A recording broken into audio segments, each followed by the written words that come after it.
السلام عليكم ورحمة الله وبركاته.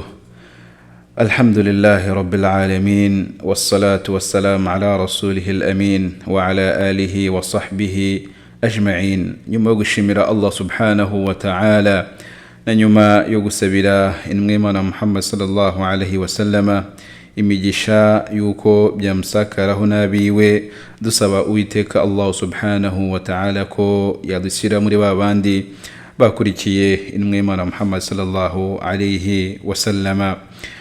Bityo bavandimwe mu Islam, ukwezi gutagatifu kwa Ramadan huwa shahru mahabba, ni ukwezi k'urukundo, wa shahru maghfira, akaba ari ukwezi kwimuwe, akaba ari ukwezi kw'imbabazi z'Uwiteka Allah subhanahu wa ta'ala, wa huwa afdalu shuhur sana, akaba ari ukwezi kwiza cyane mu mezi agize umwaka, ubwo ndavuga umwaka wa Kiislamu.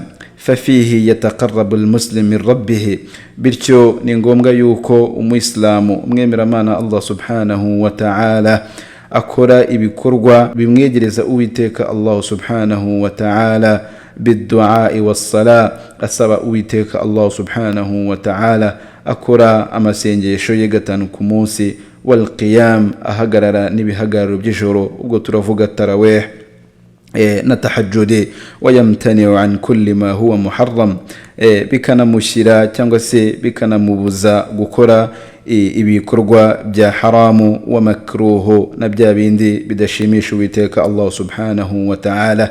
Hanyuma ibi byose akabikora liyanaru ridallahu subhanahu wa ta'ala, akeneye kwishimirwa n'Uwiteka Allah subhanahu wa ta'ala.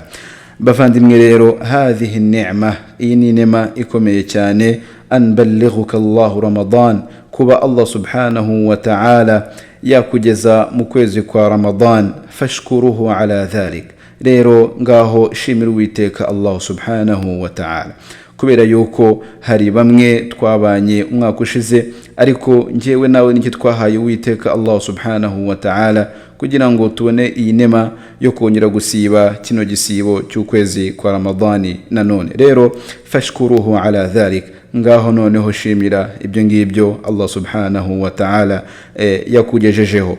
Qala ta'ala, Allah subhanahu wa ta'ala muri Qur'an ratubwira mu suratul Baqara, muri suratul Baqara aya y'ijana na 83 akatubwira ati ya ayyuhalladhina amanu, yemwe bemeye Uwiteka Allah subhanahu wa ta'ala, kutiba alaykumus siyam, ategetswe gusiba igisibo cy'ukwezi kwa Ramadan, kama kutiba ala alladhina min qablikum, nk'uko cyategetswe ababanjirije, la'allakum tattaqun, kugira ngo mutinye Uwiteka Allah subhanahu wa ta'ala. Rero birakwiye ko dutinya Allah subhanahu wa ta'ala cyane muri uku kwezi, ku kwezi kwa Ramadani, twirinda gukora ibyaha bigiye bitandukanye, yaba ibitoya cyangwa se ibinini, ahubwo dukora ibikorwa byiza bishimisha Uwiteka Allah subhanahu wa ta'ala. Rero muri ibyo bikorwa bishimisha Uwiteka Allah subhanahu wa ta'ala dusangamo gusoma Qur'an, tilawatul Qur'an, gusoma Qur'an mu gisibo cy'ukwezi kwa Ramadani, tugasangamo gusingiza Allah subhanahu wa ta'ala, umuntu agasingiza Allah subhanahu wa ta'ala cyane khassa, by'umwihariko umenye yuko turi mu kwezi kwa Ramadan, kubera yuko hadhihi fursa, iyi ni inema, yana amahirwe akomeye cyane umugaragu wa Allah subhanahu wa ta'ala ababonye. Rero ni byiza ko umugaragu wa Allah yegera Allah subhanahu wa ta'ala, asingiza Allah subhanahu wa ta'ala cyane. No mu bindi bikorwa byiza bishimisha Uwiteka Allah subhanahu wa ta'ala harimo no guha umuntu iftari wasibye. Ikindi cyanyuma harimo no kugira gute, no gusari cyangwa se no guhagarara qiyamul layli, ubwo ndavuga ibihagararo tarawih, harimo za tahajjudi. Ibi byose ni ibikorwa byegereza umugaragu wa Allah subhanahu wa ta'ala mu gihe cy'ukwezi kwa Ramadani. Bityo rero nyuma yaho twumvishije ino aya y'Uwiteka Allah subhanahu wa ta'ala itwereka yuko as-siyam, kino gisibo cy'ukwezi kwa Ramadani, furida alayna, cyabaye itegeko kuri twebwe. Nyuma yo kubona rero ibyo ngibyo, ndagira ngo turebe ese noneho ni ibiki bisaba kugira ngo umuntu abe yakemererwa gusiba kino gisibo cy'ukwezi kwa Ramadan? Ubwo ndi kuvuga shurutu siyam, ibigenderwaho kugira ngo umuntu agire gute asibe kino gisibo cy'ukwezi kwa Ramadan. Icyambere turasangamo kondisiyo ya mbere nuko ugomba kuba uri umuislam, al-islam, ugomba kuba uri umuislamu kugira ngo ubashe gusiba kino gisibo cy'ukwezi kwa Ramadan. Icya kabiri, kondisiyo ya kabiri, al-bulugh, nukuba waragejeje igihe cy'ubukure, bivuze ngo ahangaha umwana avuyemo. Bivuze ngo rero nimba muhungu mukobwa wagejeje igihe cy'ubukure, ahangaha furida alayka yuko ugomba gusiba igisibo cy'ukwezi kwa Ramadan. Indi kondisiyo ya gatatu nuko al-aqli, ugomba kuba ufite ubwenge bwuzuye. Ahangaha bivuze ngo umuntu wenda udafite ubwenge bwuzuye, ahangaha ntabwo yemerewe gusiba kino gisibo cy'ukwezi kwa Ramadan. Icyanyuma rero al-qudra, ugomba kuba ufite ubushobozi bw'umubiri. Ubwo hano havuyemo umusaza, umukecuru, muri babantu bageze mu za bukuru. Ubwo rero uwushije ibintu ahangaha, ubwo niwe ukwiye gusiba igisibo cy'ukwezi kwa Ramadan. Bityo bavandimwe Islam, munyemerere turebere hamwe hadith ya Abu Huraira radiyallahu anhu, imana imwishimire.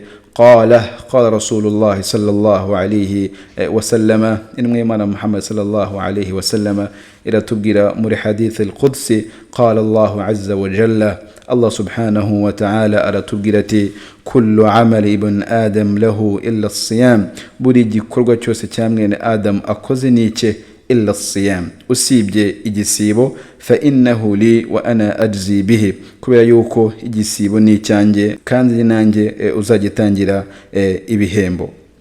Hadithi rero irakomeza itubwira ngo wasiyamu junna, n'igisibo ni ingabo ikingira umwemeramana Allah subhanahu wa ta'ala kuba yagwa muri bya byaha twavuze, yaba ibikuru cyangwa se ibitoya, kubera yuko ntago baba wasibye ushaka kwishimirwa n'Uwiteka Allah subhanahu wa ta'ala, bityo ngo urangweho n'ibyaha bigiye bitandukanye. Rero hadithi yatubwira ngo fasiyamu junna, gusiba cyangwa se no gisibo niki ni ingabo ikingira umwemeramana Allah subhanahu wa ta'ala. Hadithati fa in kana yawmu as-sawmi, umwe muri mwe naba yasibye fala yarfuthu wala yaskhab, aramenye nakaje atongana cyangwa se ngo akore igikorwa cy'abashakanye kumanywa ya Ramadan. Hadithi nayo igakomeza ati fa in sabahu ahadun aw qatalahu, umwe muri mwe nihagira umutuka cyangwa se umurwanya kandi yasibye falyaqul inni saimu,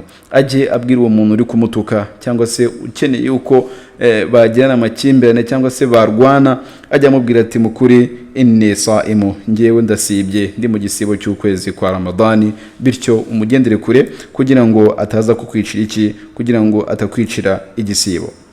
Hadithi rero irakomeza itubwira ati walladhi nafsi Muhammad biyadihi, inmwemana Muhammad sallallahu alayhi wa sallama iratubwira ati ndahiye kuri Allah subhanahu wa ta'ala, we ufite roho yanjye mu kuboko kwe, la khulufu fammi as-saimi atibu inda Allah, ati mukuri umuhumuro uva mu kanwa kuwasibye inda Allah, imbere y'Uwiteka Allah subhanahu wa ta'ala, min rihul misk, ufite agaciro karuta impumuro ya miski. Hadithi igakomeza itubwira ati lis-saimu farhatan, uwasibye agira ibyishimo bibiri, itha aftara fariha bifitrihi, ibyishimo bya mbere agira ni cyagihe arimo arafata ifitariye asiburutse. Ibyishimo bya kabiri wa idha laqiya rabbahu fariha bisawmihi, yongera kugira ibyishimo muri cyagihe ahuye n'Uwiteka Allah subhanahu wa ta'ala, Allah ari kumuhembera igisibo cye yakoze. Bityo muvandimwe, ndagushishikariza yuko twasiba kino gisibo cy'ukwezi kwa Ramadani tukagikora neza, tugashyiraho ijtihad, tukirinda ibintu byose byatuma byangiza igisibo cyacu.